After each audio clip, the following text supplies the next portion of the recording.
Welcome back to one of my videos. My name is Zayden, and we're going to learn how to make shears. First, you're going to have to make a crafting table if you need it.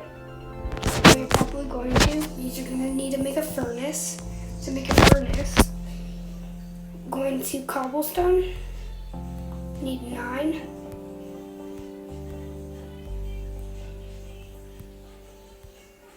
Then it makes a crafting table, a furnace. Then you're going to find wood or coal or charcoal, and you're going to smelt your iron.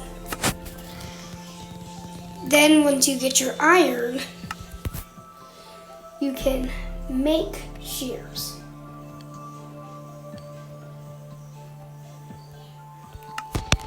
So you can either use the crafting table or the crafting table in your inventory, and it's only 2 across, and you can make shears.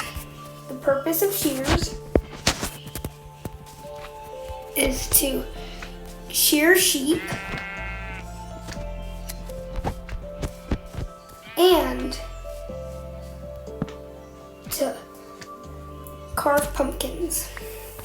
And well, that's it for the video. Goodbye, fans.